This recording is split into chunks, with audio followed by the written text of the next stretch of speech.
Okay, so today's topic is called Formline.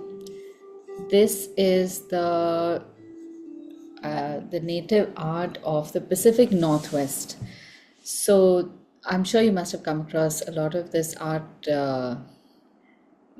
often enough to know that okay, this belongs to a specific group. Sometimes there isn't clarity on which group or where it comes from, but we do have exposure to this art. So I'll give you a little bit of information, and when I do share the video, I will be linking a few lectures by artists of Formline, and they have these are really detailed lectures. So you can go into history of Formline, also how the distinguishing characteristics of the art form are. But I'm going to try and just distill all of that information. So if some of it is a little bit inaccurate, I, I just want to ask for forgiveness right at the start. So the term form line comes from an artist named Bill Home, whose lecture I'll share with you, in which he said in the 1950s, he just did some like random research for a paper for college, in which he researched this art of the Pacific Northwest, which was often seen on ancient, I guess, artifacts. And there were some artists who were probably practicing it. And then there were these artifacts from which he studied. He studied hundreds of them to try and figure out how the artwork is, I guess, the intricacies of the artwork. So on the face of it, it just looks like some ovals put into each other, some shapes, and it seems like a very simplistic art form that you can copy and recreate. But the amazing thing is that there are some very sophisticated, simple yet replicable rules in traditional classic form line, which then allow you to make something more authentic to this style rather than just putting stuff together without really studying it too much. So today I'm going to give you a little insight into what those rules might be, and these are by no means the only rules, but at least it's a good starting point so that you know what other things to look out for, how the shapes work with each other. So the golden age, I guess, of this art form was sometime in the mid 1800s. Before that, there are artifacts from about even 2000 years ago. And it's amazing that many things are common, many shapes are common, many rules can be seen followed even 2000 years ago. That's a huge, huge thing. So there is obviously a through line, there is some continuity, and I'm sure there was a lot of destruction of this information or loss of this information post contact with European settlers. So, over the past 50 years or so, the local communities have tried to piece together all the ancient knowledge and come up with a way to revive this art.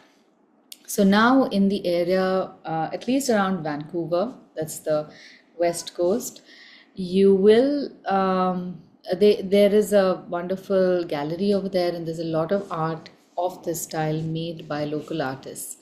So last year when I had done this class, I had a weird interaction with two people. I don't even know whether they're artists, but they are very protective of their art. So the comments that I got from when I posted the pictures on Instagram were, who are you and why are you teaching this? What do you know about it? This is not your original work. You're copying from so and so artist. And there was a lot of venom. And Instagram can be such that when strangers say awful things to you, you don't know how to react. So I try to engage with them to ask them, okay, do you know the artist? I'm just picking stuff up from the net. We don't really necessarily have a thread to follow certain graphics that you find. So what I realized is that it's very possible that when somebody who doesn't understand the culture comes in, starts to do something with it, it can lead to diluting the original essence of the art form. And I totally get why they might have been annoyed that somebody without any background or training should take on that class. Now, the reaction, that is up to them. Some people feel very strongly about certain things, and those are the voices we hear. But I don't know if that is meant in any negative way, as much as I would say, let's stay true to the art form. The other thing is also art, appropriation of art, taking something from some culture, changing it about without giving credit to the original artist is a big thing. And that is, I personally feel, very offensive. So, the art that we are going to use today, I will be linking them to the source so that you can find the artist and know more about the artist themselves. Then the question about copying somebody else's art.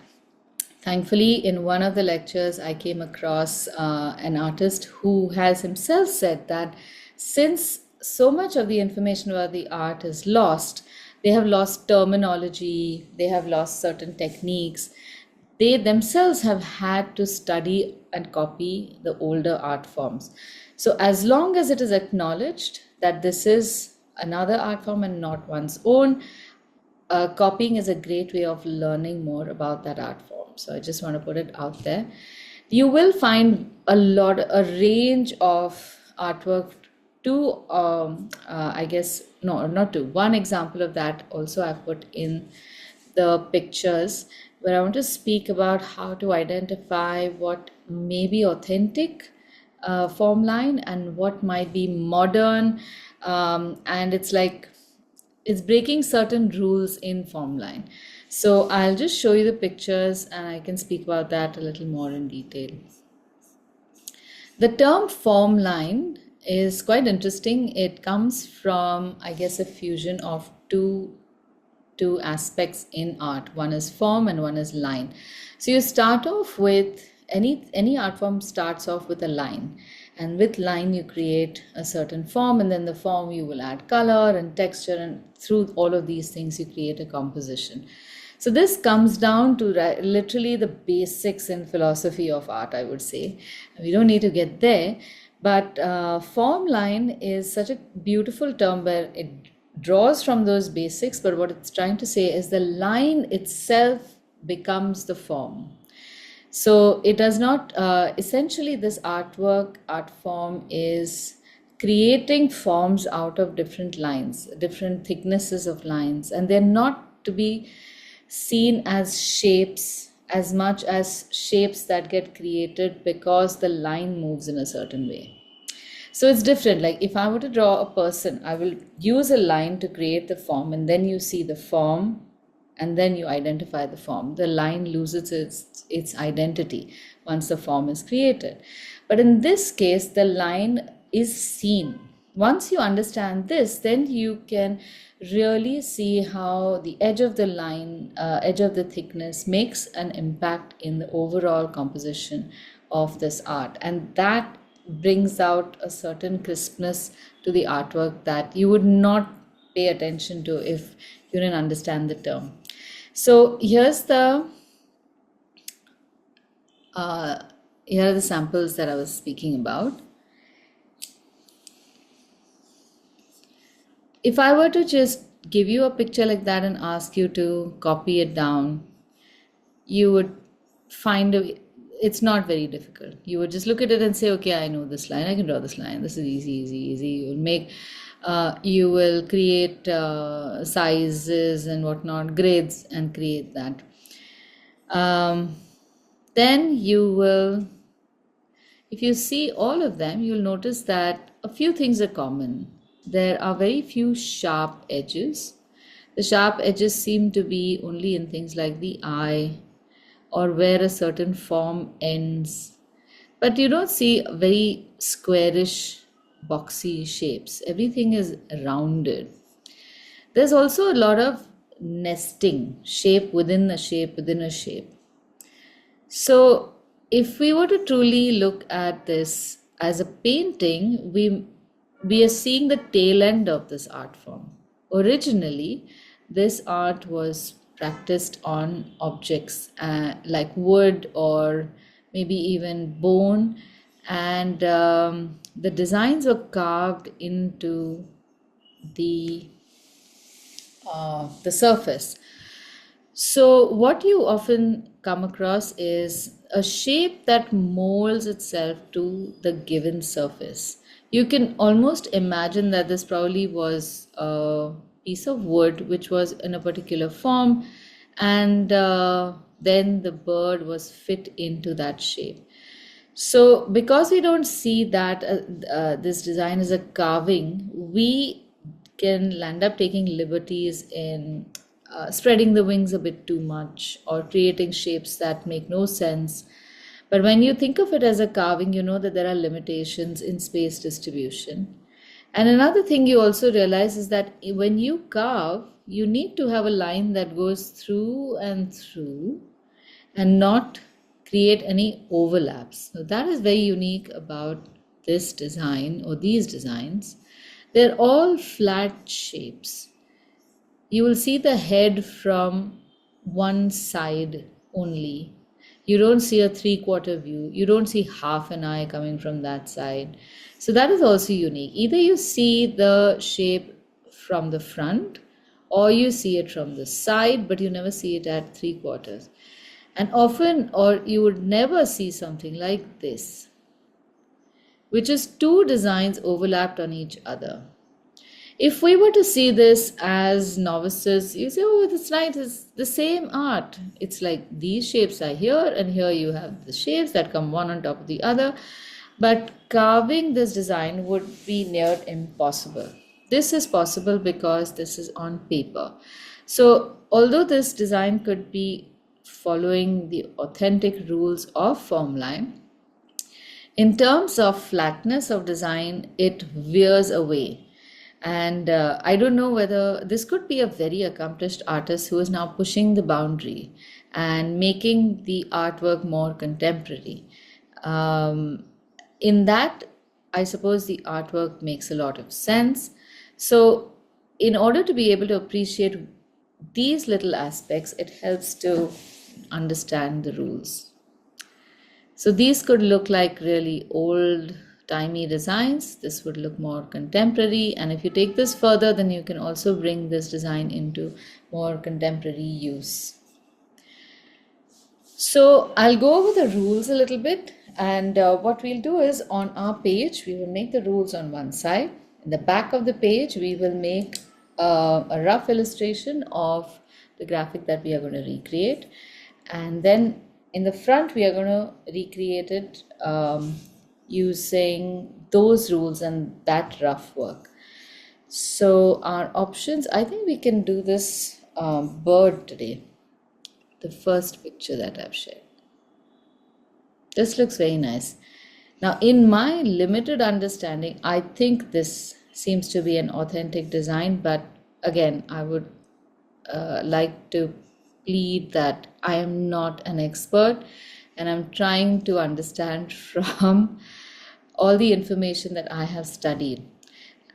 If we do something wrong and you find information contrary to what I'm saying, so much the better. You can inform me also. All right, so let's go to the book and make those shapes.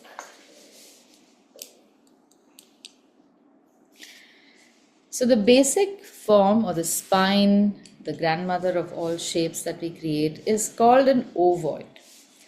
O-V-O-I-D. I'm going to be making these shapes here, give you some explanation over here, and we will make the bird in this space. So an ovoid is not an oval and it's not a square. It is a combination of the two. So the best way to visualize an ovoid is create the shape of like a trapezium with a very thin, or not very, slightly smaller bottom and wider top, and then make a roof over it. So this looks like one of those takeaway tubs with a roof. And then we round off these edges in a particular manner. The top is rounded off with slightly smaller or curves of a smaller circle. This line comes towards the bottom and then turns around a slightly larger circle. If you can imagine a smaller circle of which we make an arc for the top, and here there would be a larger circle, so that you get a much rounder bottom, but the bottom part is straight. And then you take this line over and around the roof and round this off. So you get what becomes the basis of the form line shape. And then this shape also has a hollow within it. That hollow is created by drawing a line that's parallel to the base, very close to the bottom. The line then has medium thickness towards the side,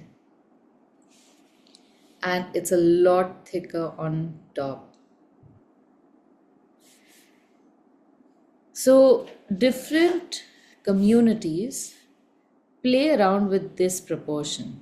There are some communities whose artwork relies on a thinner line, and some whose artwork relies on a fatter line. So the contrast between the thin and the thick varies, and that changes and makes the artwork a certain way and gives it its identity.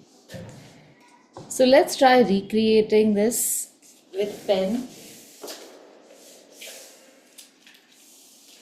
And here again you have to maintain symmetry. So you can start off the same way, create lines of symmetry, and then use a pen to redraw it. And it's advisable to not be too hasty and just draw an oval and finish it off. So the oval would look like this. And an oval has the same measurement. If I were to cut it in 4, it is symmetrical both ways. You have symmetry horizontally and you have symmetry vertically as well between the two. In the case of an ovoid, we have only symmetry along the vertical axis. What you see on the left, you see on the right, but not the other way around. Now this is crucial. It sounds like, oh my God, why are you making such a big deal about this? But this is literally the backbone of your design. If you don't respect this shape, then you'll end up making things that may not really be, they just tend to not work. So like I was saying earlier, form line is when the line itself becomes a form and encloses that shape. In that, when the forms come next to each other, the spaces between them become a certain way if you have made the original form a certain way. If you make ovals and then you put them next to each other, you will then make a different shape which will not be part of this list of shapes. So I'll get to that. Okay. So this is the ovoid. From the ovoid, we create the next shapes, and they are called the U shape. So let's cut this in half, and we are going to then split the bottom up a little bit. So let's make the same shape again, a little bit of trapezium. We are not going to draw the bottom, but we will draw at least part of the line going inward from one side, and from the other side we are going to pinch it outward. So it follows the same line and the same shape, but this gets turned outward And the same thing happens to the other side of that line as well. So I want you to start seeing this more as a line than a, a shape of its own. So here you have a certain thickness to the line, and here the line pinches out.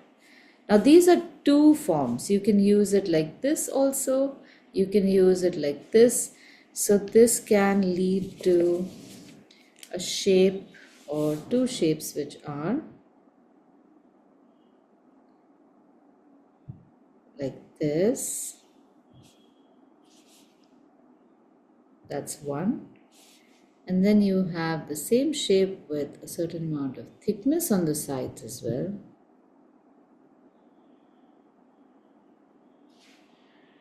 So this becomes the U shape. It is believed that all of these must have had some names in the local language. But it's so tragic that even that terminology is lost to them. So really, I don't blame them for feeling very protective when there are people who are suddenly saying, no, look, we are interested now, we also want to do it. They want to say, wait, stop it now, just get lost. All right, now we've created these hollows, and all of these hollows will start getting a few shapes within them. Of that, one shape that you see very often in various forms will be the split U. So the split U is a shape that is created within the hollow of the ovoid. Sorry, not the ovoid, the U shape. So you will have a shape like this. This is our U shape from here.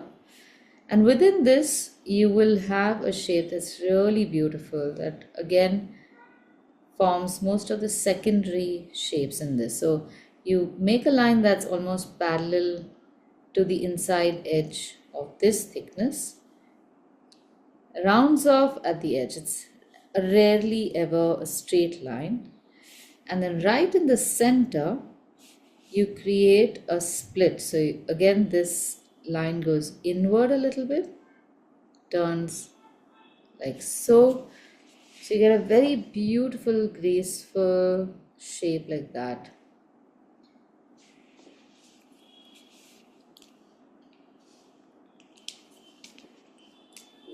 And you will see this in a lot of places. So this is how the split U works. I keep calling it a split V. So if I do that, please remember it's split U. I hope it is a split U now. I'm going to add a disclaimer there also. Oh, ruining it.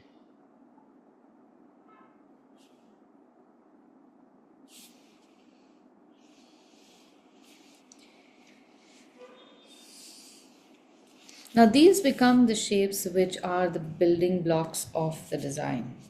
They can be manipulated, twisted around, skewed, uh, put in various combinations with each other.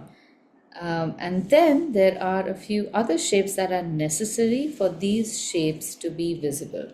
Sometimes those shapes are resulting from these main shapes being put together. And sometimes you place a certain negative shape so that you can see the presence of one of these. And I'll elaborate on that also. When some of these shapes come together, one shape that we get is called a trigon, which is a really weird shape like this.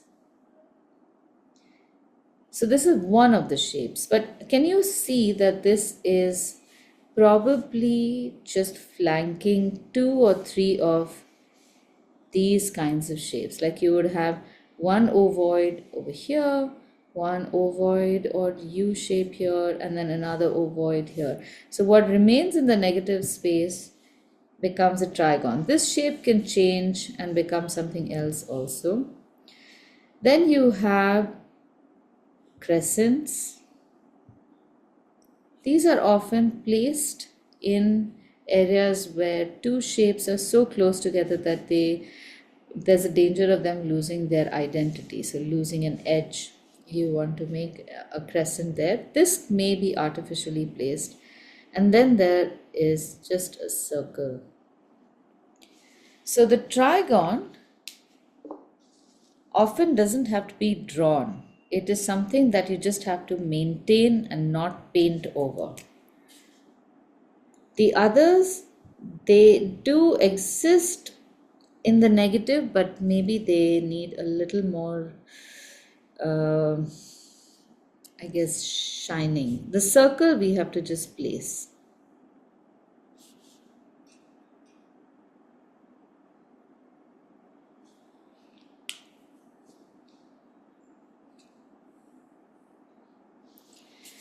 All right, now let's try putting all these together in a rough picture.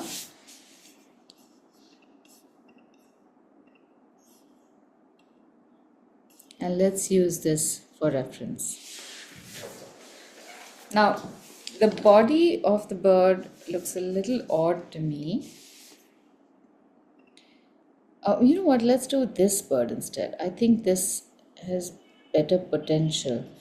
And I'll tell you why. Here, this oval shape just seems to be a little odd to me, even though I'm not an expert. And here we have someone named Clarence Mills who's made this artwork, who's definitely more of an expert than I am.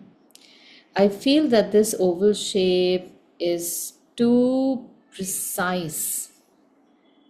But this one has that, seems to have that, let me accommodate myself in the shape available. So when we start drawing this, first look for the large ovoids. You can see the obvious ones like the ovoids of the shoulder of the bird's wings, the tail. There is some kind of ovoid over here, but it's very distorted. And here as well, there seems to be some ovoid, but that is also distorted. But you can imagine it, kind of, I feel. Then you also notice things like the shape, like this shape is a U shape that's attached to the head. Here there's another U shape attached to the wing, to which another U shape is attached. And then the end of the U shape is skewed a little bit to make it look like a feather. Here you'll see these things like the circle, the trigon, a distorted crescent. Here's another crescent. So one rule is that whenever you attach, excuse me, a shape to another shape, it is often attached on a right angle. So this looks a little odd to me. So does this.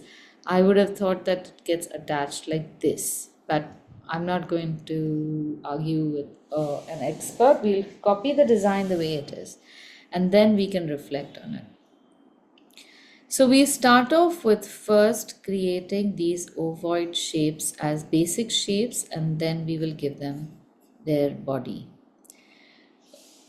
We are doing this in a rough space first so that you understand how the shapes go into each other. We can make this in pencil. So the first shape is an ovoid looking this way. This is a very flat ovoid shape. Then there's like a weird connection between the head and the wings. Right underneath what is the beak area, there's another ovoid. And here it's pretty big. Then you have a U shape. It doesn't cover the entire base of the ovoid. It's just part of the ovoid there. And then here's the next one.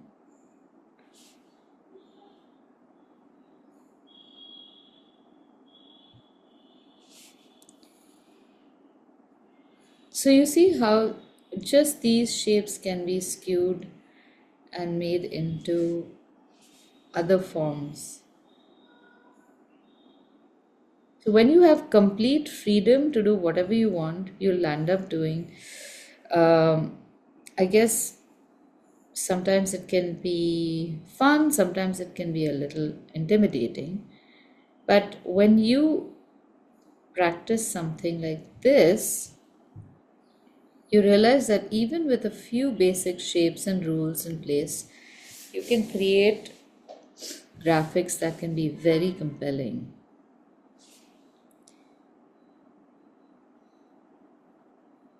I'm very confused about what is happening here, but I'm going to try and look at it as an ovoid, the same way that we are seeing the ovoid on top.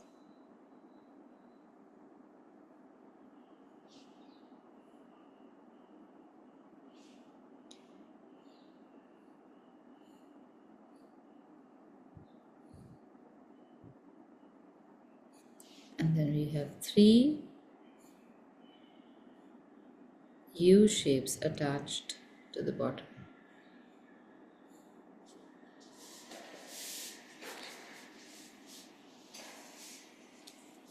So if we just ignore the neck part for the moment, the neck and what is supposed to be the body, let's see how we can build our structures here. So the ovoid on top, we have a shape that looks like, let's say the left part definitely looks like an ovoid. And you have part of the top which is thick coming down. Same thickness, but I'm going to make it a little narrow. And then it comes down to the bottom of the beak.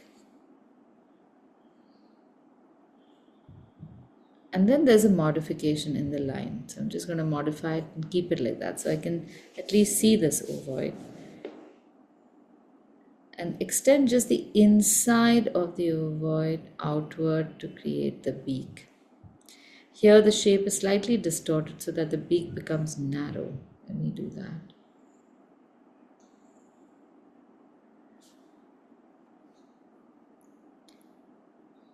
Now here it makes sense to see if the beak is maybe a modified U shape. Can you see it like this? This is half of the U shape. So you know that we have a point and pinch here. And you may also be able to see that if this line is made straight here, there is a U shape created within the beak itself.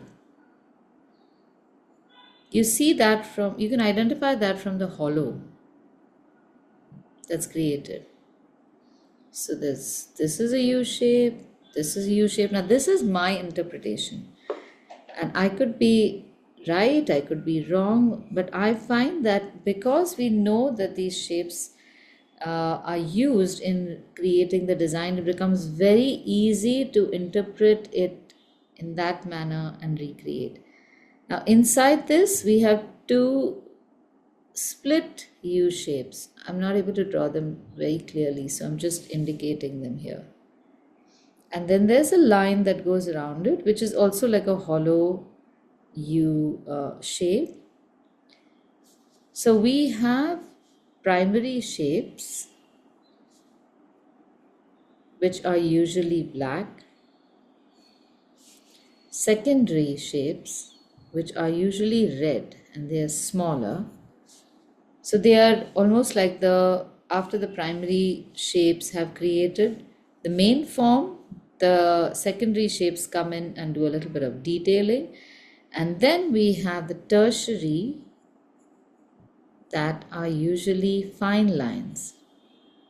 So this line over here is going to be a tertiary line. We have the shape of the eye, which in itself is quite unique. It's a filled out ovoid, and sometimes it can have a different proportion also. But notice how the fine line around the eye has a very particular shape. Then you have a distorted U shape on the head, and the same thing, you have a fine line and you have a split, one single, I think, is it one single? Oh no, it's two. They're not even split U, they're just fillers. Are you able to see the shapes in this now when you're recreating?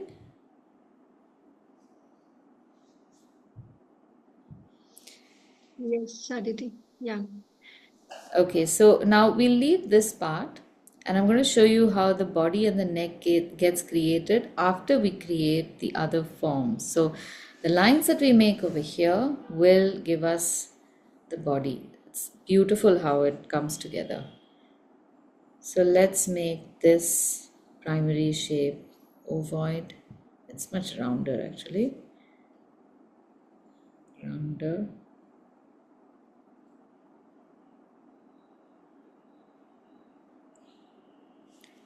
And then we have this primary shape here, which is again fairly round on top.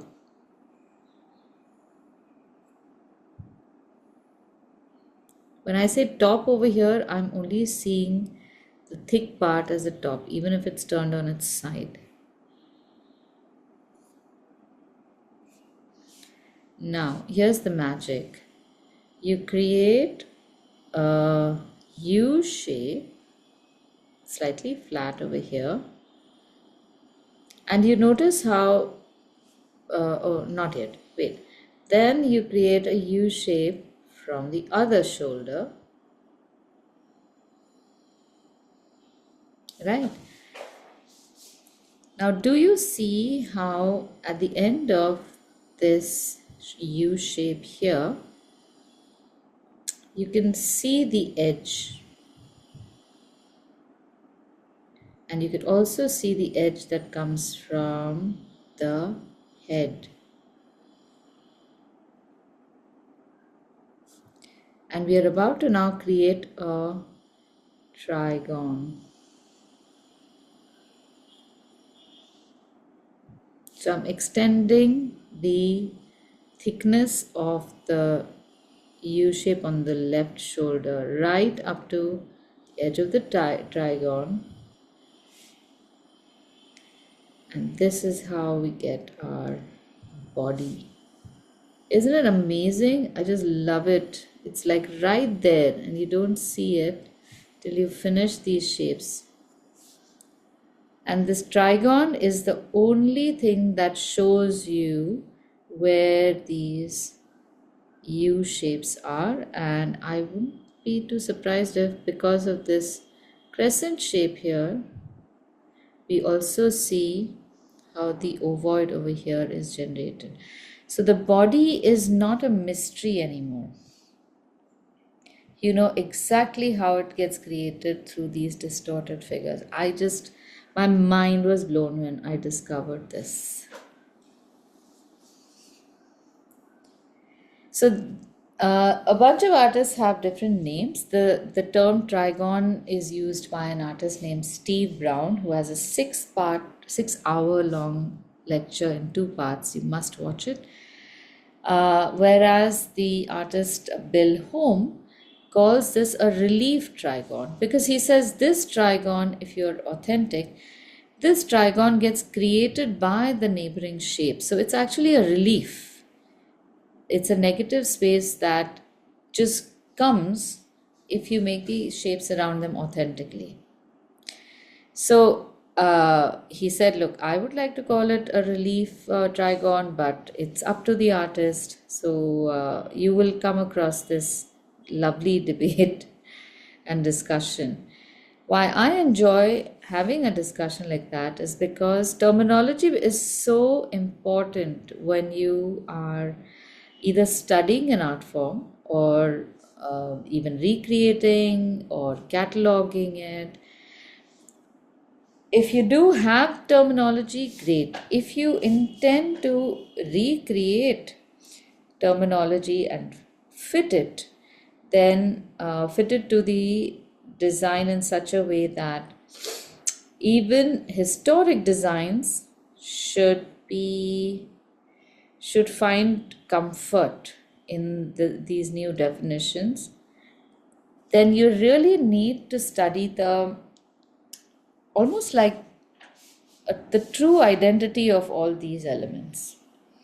Instead of just saying, okay, there's a triangle shape here, there's a circle, there's a little bit of laziness to that. So I enjoy that there are people who are willing to engage in that debate, and respectfully. So they're willing to see each other's point, not just stick in the mud saying, no, I think it's this, and the other one says, no, I don't think it's that, you are wrong, I'm right. If one can prove one's point, then often that becomes the colloquial term used, or even the technical term, and it's just gracefully accepted in the lexicon of that craft. That way, I think whenever there's confusion, or whenever students need to be taught something, you can prove it. Like, I can prove over here that the trigon is a relief space. It's not something you artificially draw. So the next time you're making these shapes and you come across maybe a head, and then you want to make a wing, and then there's something else happening over here, maybe the whatever. Look at me trying to be very creative with this already. When you see this shape, you feel, okay, I have to leave it the way it is. I'm not going to artificially create another shape over here. And then our shapes start looking so much better. All right. So this is how we carry on. Do you think we will be able to make this in fair now? Shall we try it? Yeah, that has to be in pen directly, Aditi. No, no, nothing in pen directly. Everything will be done like this. In pencil first, draw ample guidelines, make your final lines in a pencil, and then you will make it in paint. Okay. Yeah. Yeah, this is not an art form which you have to draw in pen. It is again over here, since this is a form that comes in I guess something to use in carving. You know how carving is done. There will be lots of lines first drawn and mapped out, and then slowly that carving is built. So here, so this is not like rose mulling. Don't be scared. Rose Yeah. mulling, if you try to do it with pencil, in the beginning it's okay. But later on, you want to be comfortable enough to just pick up a brush and fatafat make those strokes. This is not that. Okay. Yeah. Okay, now a few things that I found quite interesting is that the head of the animal is usually very big. In this case, the head and the wings and the body and tail feathers all are about the same size. In other graphics, you will see the head itself is half the graphic.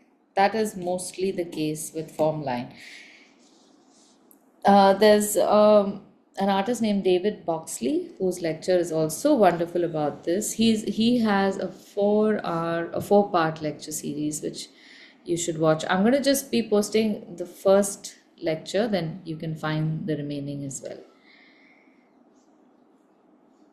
Okay, so here goes. I'm first just loosely creating the proportions. Now you know what you're looking for, so it won't be too difficult.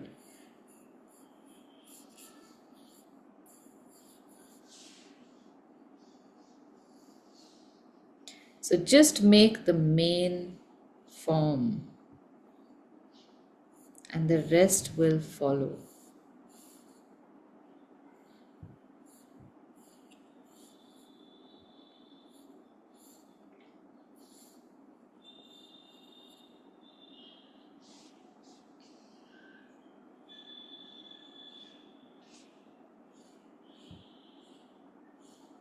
I'm so tempted to change the proportions. Oh, I love those big head things. The more you study something like this, the more, um, I guess, fun you start having. When I picked this topic to do in class last year, I did it more out of a challenge. I wanted to know this, but I wasn't really fond of this. It seemed too basic to me, too almost tribal. And I'm not very fond of, or I wasn't, I should say, can't say that anymore. But I'm not very fond of two very basic shapes. Give me lots of detailing and lots of lines and color and all that, I'll enjoy. But the more I did this, and I found the simplicity, or just, no, not the simplicity, that's wrong. Um, the complexity behind the design and how it presents itself in such clean, simple lines is is almost like an addictive fun. You just want to try more and more designs and see how whether you can crack it open. There's always some secret to this. Can you really figure out where the shapes are and how they come together? And I'm telling you, it's sometimes like solving a crossword puzzle.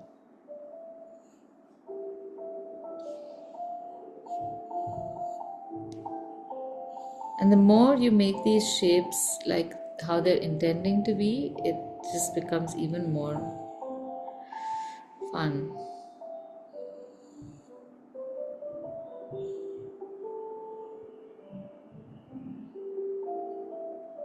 So here's what I do, like the top part of the beak, I make this whole double line. I complete the shape and then I will make the next shape. So this also can be a U shape. So I can get the right thickness throughout. On top of that is another U shape. When I make it like this, I find that my hollow shapes, hollow spaces are better placed and positioned. And to make a good graphic out of anything, there is a certain correlation to lines. Like a line that one sees here has its relationship with something that goes over here. This over here and this over here can be in the same line. And if we are not paying attention, we could land up making them slightly askew or not in the same plane. So the negative spaces between these then don't talk to each other.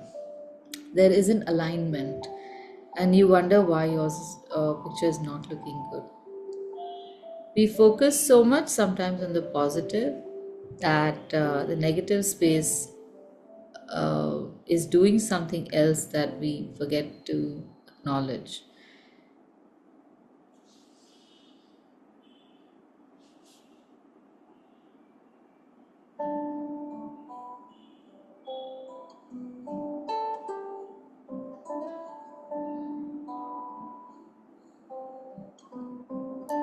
In Vancouver, there's a gallery in the name of an artist named Bill Reed, who who has done a lot of work. I think my head is not looking as high up. Okay, this is going to be a little odd, but I'm trying to squeeze my design in this, and I don't want it to go out of the page. I hope it does not distort the shape too much.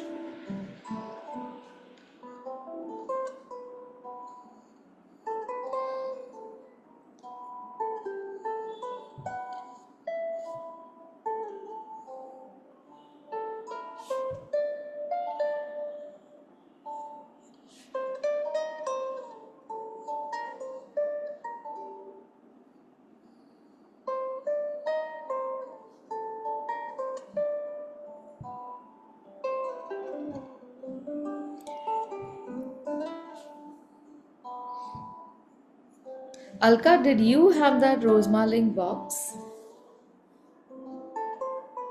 No, no. Okay, someone, I can't remember now in which class who had that box. So when we did Rosemarling last week, Someone had oh, that was Ashwita. She has had a box with rosemaling on it for years, for decades. It's been lying around in her house, and she never gave it a thought. And when we did rosemaling last week, she said, "Oh my God, this is this what it is?" And she pulled that box out and showed us. It's a very basic design, but suddenly it was almost like a fog had lifted, and you saw that thing with such new respect. Till then, it was just a few paint splashes. Then, in the same class, I think Jasmine, she pulled out a couple of trivets that were gifted to her by someone from Vancouver, and they turned out to be Formline art. And then she also said, "Oh my God, is this what it is? Is this what it's called? I didn't even know that. Somebody just gifted this to me." She does art exhibits, so she works with a lot of artists, and there was I think a Canadian artist that they worked with who gifted it to her on his way out or something like that. She said, "I never even knew what this was called. I just accepted the gift as a gift, and I thought, okay, nice graphic on it." So I keep thinking there's so much out there that we obviously we cannot know everything, but when you do find out more about it, it's just so much fun. A lot of times this art also is but not just this art, any art I have Actually, found. now that you talk about it, I think I might have a peppermill with some kind of rosemaling on it. I'll have to go look for it. We What? bought it in Hungary, I think, when we had gone. Okay, so But that they also have that typical kind of painting, no? correct. So The wooden Hungary stuff. has I have to go another. and look for it. I'll find it and I'll put a picture.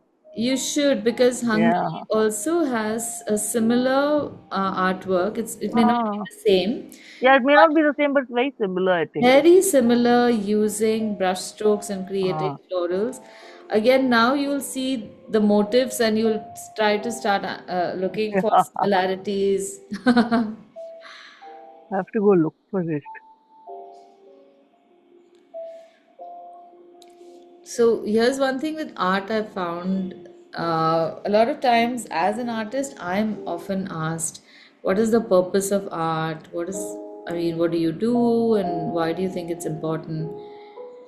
And I've mulled about this question for a long time.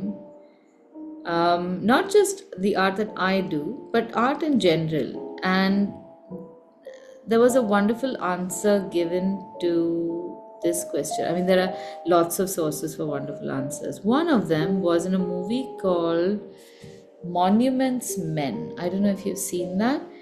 So, this is one of my most favorite movies because it brings together at least three topics that I am mesmerized by.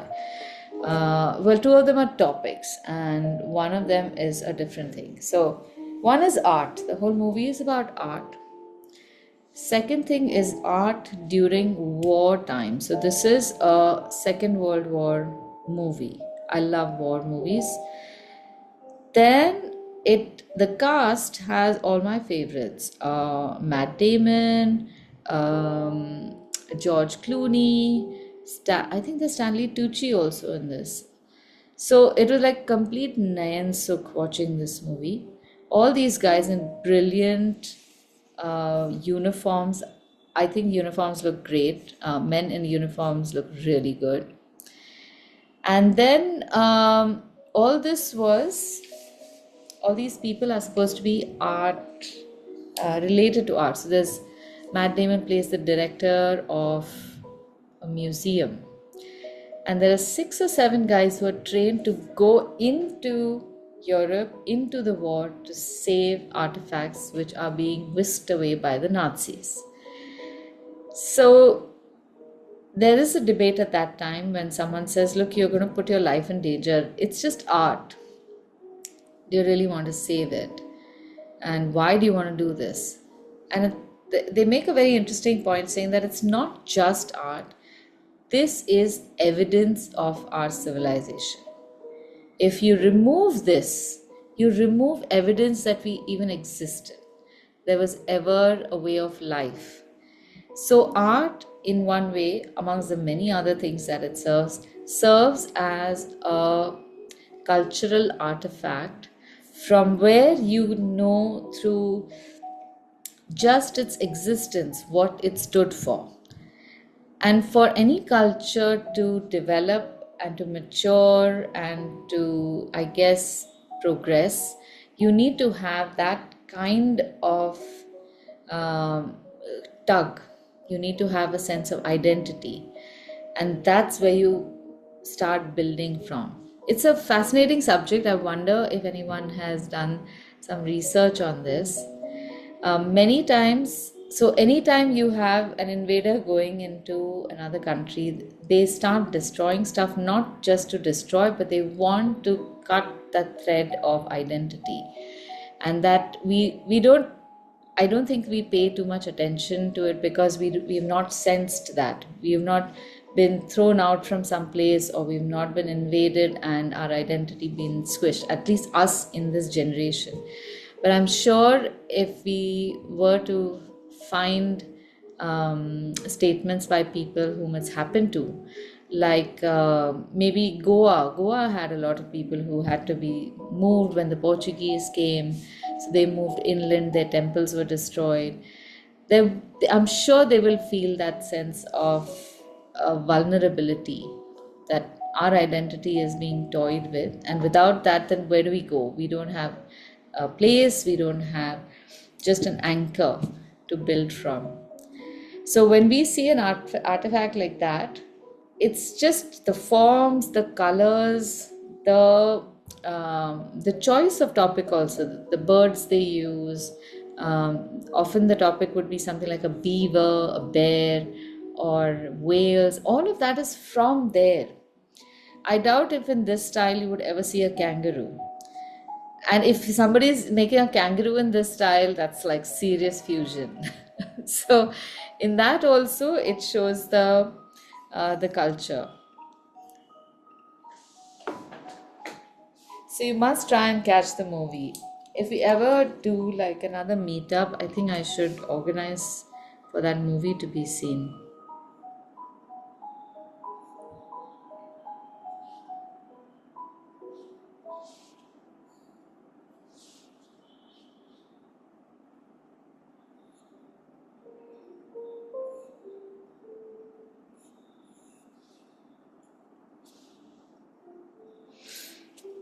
Okay, my U shape over here has become really large, but I'm going with it. And I'm going to expand my split V over here. There's a very complex shape that's been made inside that split V also. There's like two split V's, and there's some kind of trigon Ah, like shape. Aditi, my husband has watched this movie, and I Ah, remember him telling us, my husband has watched this movie, Monument Men. When you were talking about it, it seemed so familiar, like, as he was having a bath and waiting for him to come out. So okay. he said, and he told me about it at that time, when he watched it, and he said, you have to see it, is really good. And just now when you were Excellent. talking about it, I'm like, I've heard this before somewhere. It came and went, and I mean, I don't even know if Yeah. it came in theaters. It comes on OTT, He often it just probably saw goes it on off. Netflix. Because it's But not, it's again, it's like one of those subjects where you're not like saving the world in a sense, yeah, but it's a yeah, because classic. he is a huge history buff, like, so his interest would have been from the historical angle. Like Correct. anything to do with history is like just his thing. Correct. So, my God, such a coincidence. I really must watch it. Yeah. I'm telling you, yeah. So for me, it was the art, and in a sense, also art history, Yeah, history of war. So amongst, of correct. course, other conflict that happens, there are certain areas which get affected, which nobody talks about, of which one is art. So there you go. If it does come on OTT, if you all find it, please share it right away. Then, Even that other one was nice about Gustav Klimt, um, oh, I where didn't see they, that. oh, that's really nice. Something golden something or something is called. I don't know. I'll find out. Yeah, it came and went, I think. Yeah. That was also very nicely done. I have to go. I have to hunt for it. Mhm.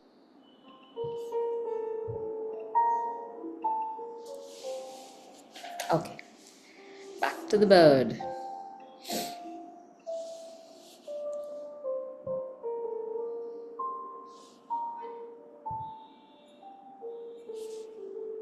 Very often these shapes are such that I'm tempted to draw them with a brush because this the thin and thick line almost seems as if something you could draw with a flat brush. But it was this was a question that was asked of one of the artists um, in one lecture. I think it was David Boxley, who was asked by someone who did a workshop with him if these lines could be created using a flat brush, to which he said he didn't see any evidence of that, though it almost seems as if they could easily be drawn with a brush.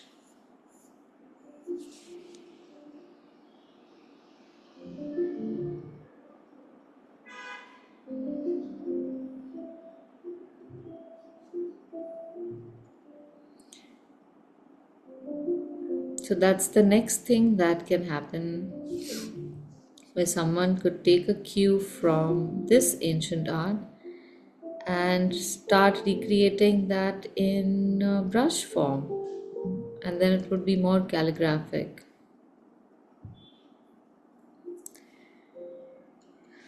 Okay, so this is an oval shape that I've created, and here we have a U shape which is very modified. So you have the line looping on itself and creating this nostril shape, and the split U shape. No, it's not. There's a split in the U. Oh no, the U shape itself is a very narrow hollow in the center, and it also tilts in backward in below.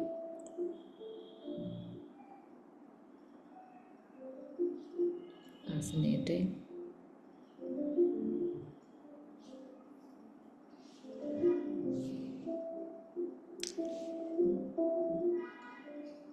This seems to be such advanced work. My God, beautiful.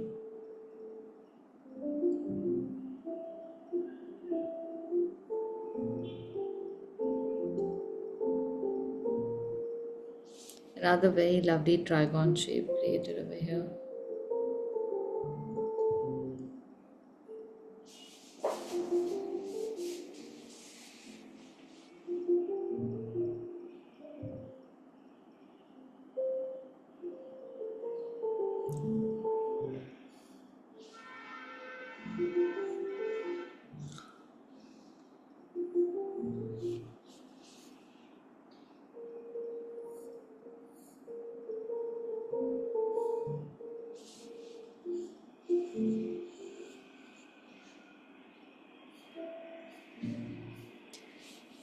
For the tail feathers, I have made this one large shape, and then I'm breaking it up. Instead of drawing one U shape here, then here, and here, and then landing up not having enough space.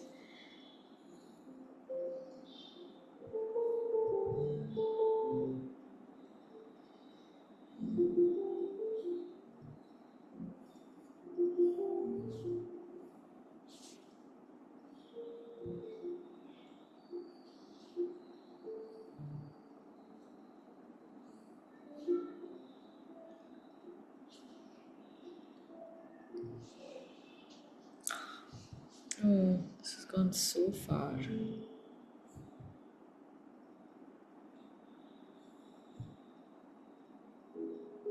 Okay.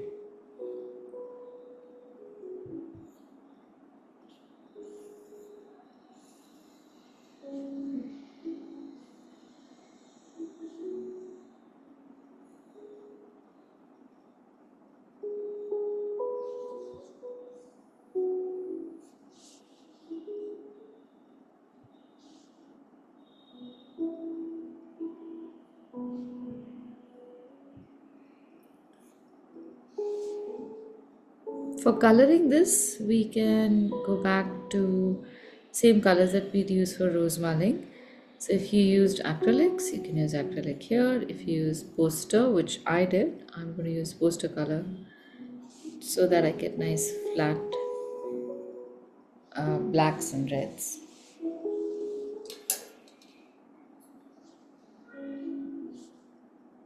Now before anything, I am going to paint the primary shapes, which will all be black, leaving room for the red. I may or may not draw the uh, reds also right now.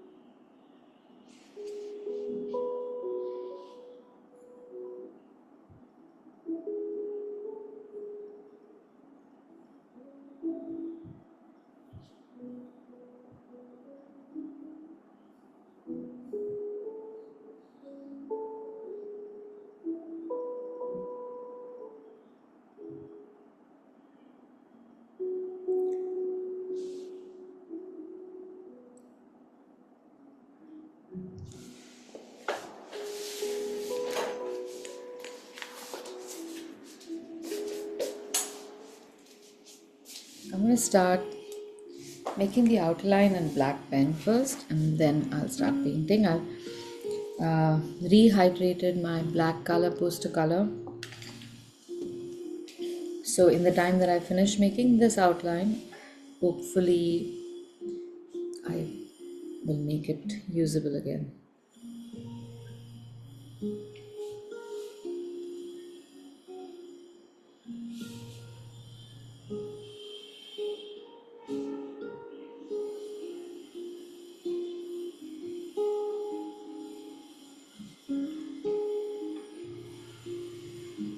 The bird looks like wearing an armor or something, like a warrior. Yeah, Uh, that's true, huh? Unique, like it's such a different thing. I've never seen or forget attempting something like this. And see graphics like this. It looks like a logo for, like a brand that maybe wants to sell sports vehicles, like, you know. Yeah, you're Yeah. right. Yeah.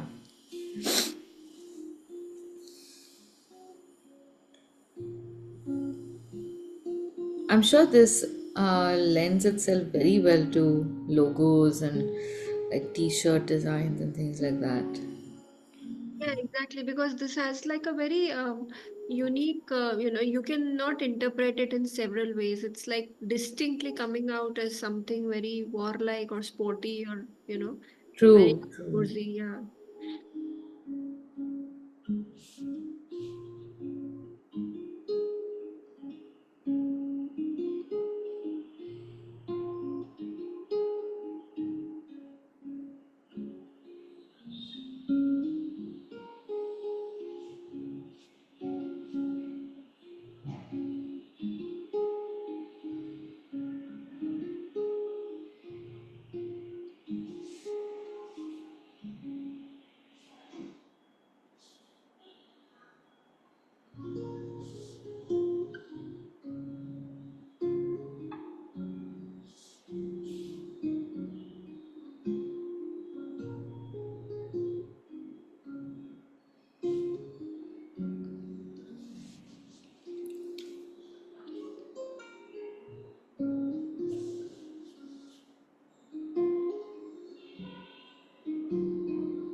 So in this case here, there is one line that overlaps the edge. Like there's this thing happening only for the sake of maintaining some proportion over here. And in that, they've managed to create a beautiful trigon, which in my drawing I have destroyed, I think. Yeah, there's a curve here, and then there's a curve here like this. Yeah.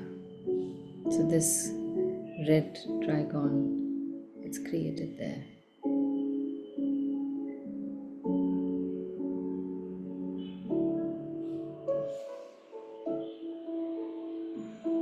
And in my design, over here, there's a complete open space.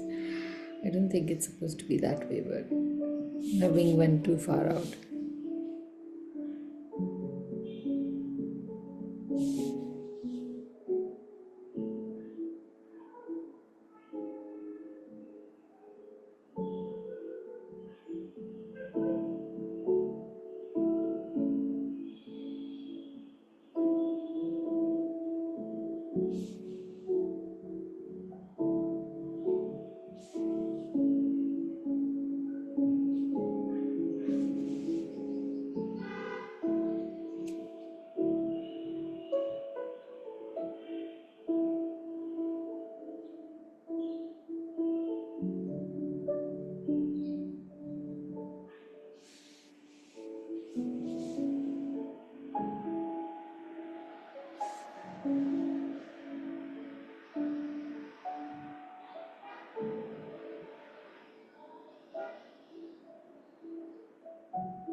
In my design, I have created so many negative spaces and large spaces here.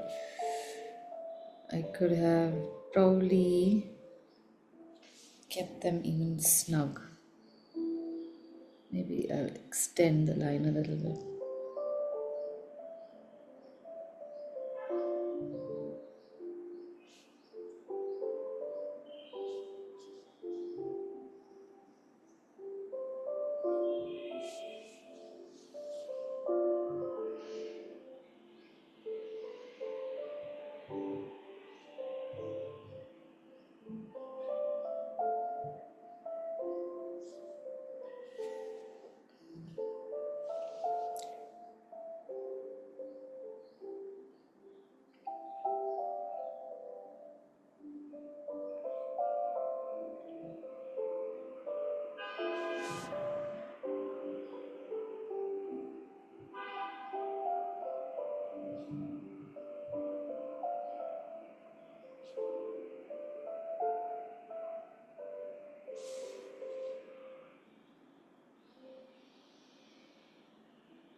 Okay, I think my main primary shapes are ready to be painted.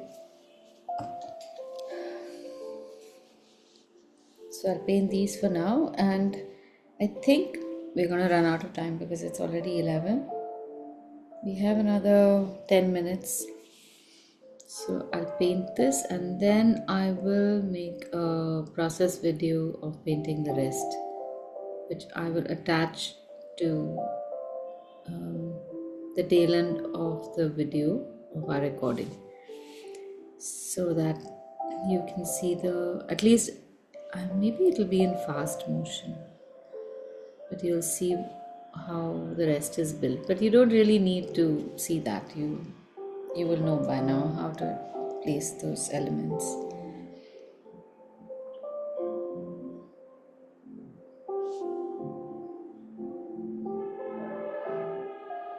When painting, keep a thin brush handy. Paint with a fat brush in the larger areas.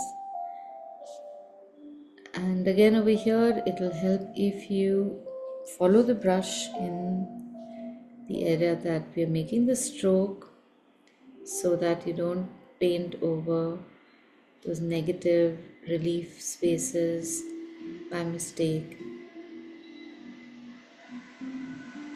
And then use a fine brush. Like in this case, I have painted one edge of the ovoid and one edge of the U shape, and then this part I'm going to fill in later on. That way our shapes can remain more authentic.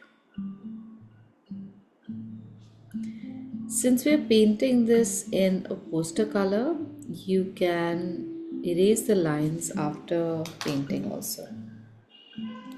With watercolor, when we paint over, the translucency of watercolor exposes pencil lines, and once we have put color and water on top of it, the line becomes a little permanent, so it won't go. In the case of poster color, because the color is opaque, anything under the paint is not visible, so you can afford to leave some pencil lines. And the less you erase, the better your paper surface would be to paint. If you're using a flexible eraser, then it will still remain intact. But a regular eraser, like a rubber, that can damage the surface, and then you won't get clean lines.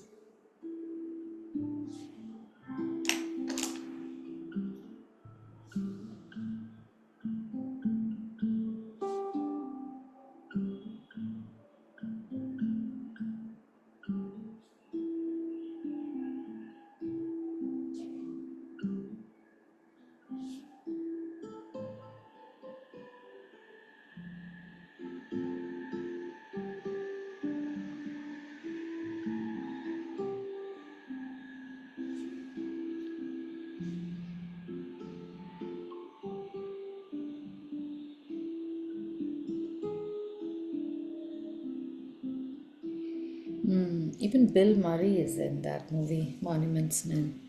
I'm not sure about Stanley Tucci, but I feel I want Stanley Tucci in every movie, so I'm a little biased. Let me see who else is there.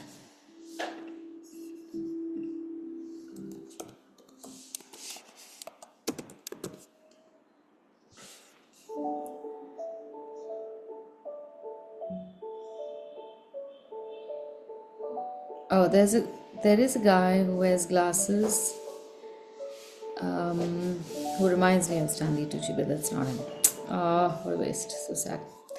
By the way, it is a true story.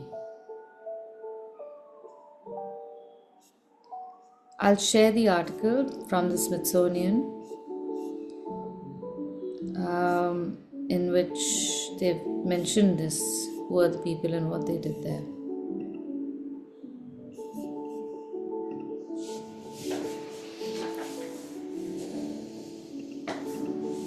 It seems so frivolous now, even when we learned about Hitler wanting to create his own museum, taking away all the art from the Louvre, from other important museums across Europe.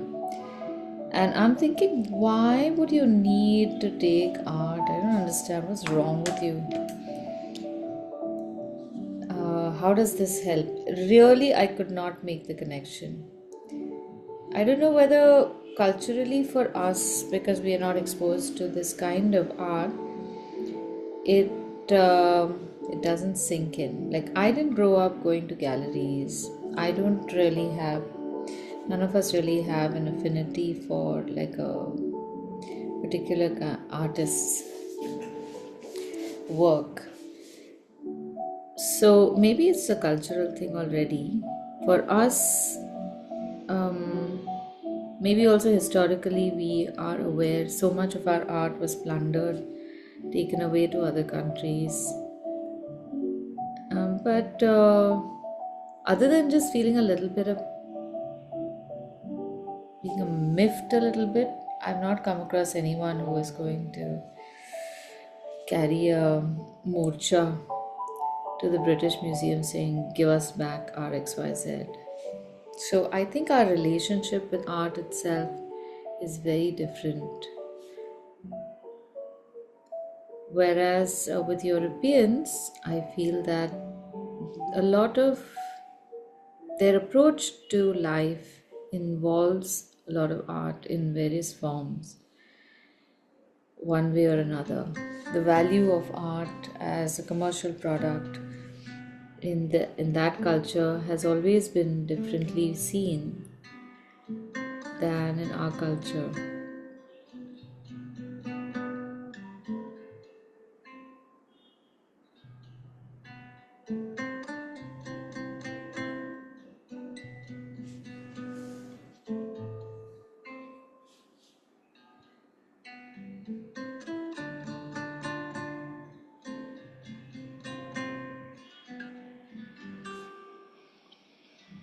Okay, I have to leave, Aditi. I Okay, think we can since end the I've session just about today. done that one. Oh, let's see 1 second. I want to see. I want to see. Very nice. Very nice. Okay. But Alka, did you not make the whole shape? You made the whole shape and then. Yeah, I haven't done the stomach part yet because that was very confusing. So I want to do it aram se. Right. But you are making Yeah, the yeah. ovoid and then creating everything, Yes, or just yes. visually creating it? Just visually creating. Not Try, really. no, no. So I'll try try and do it with making, do it with the ovoid because visually and it's not a challenge. You will be able to uh do it. That's really no big deal. But once you learn how to fit in the ovoid yeah, and then the other shapes, it will be much, much more authentic. You won't, uh otherwise, you'll just trip yourself up. yeah, You correct. will. You will suddenly come into a space where you don't know how this space happened and how you have to fit the rest of them Rest of the because things. somewhere you will have changed the proportion and you might not have even known. Yeah. If I you think follow, that will probably happen when I try to fill in the details in the stomach. yeah, so if you follow the ovoid and the nesting in the ovoid Uh, uh, trick or method, even if it looks different from the original, it will uh, still look more authentic. authentic. Okay. Okay, I will try and do that. Yes. okay. Let's see, Okay. Sonals. Nice. Good, good. Very good. Chalo, good. So I'll complete mine and I'll put it up later. So maybe you can follow it. And if you want to, maybe watch the recording later, Yeah. Alka, Yeah. and see how The fitting in the ovoid. rough spaces also. Yeah, because I was drawing along with you, so I was like kind of Yeah, no, then watch so it. I'll watch the video and I'll do. All right. Okay. So have a nice Okay. weekend, Yeah. everyone. Thank you. Bye. Thank you. Bye.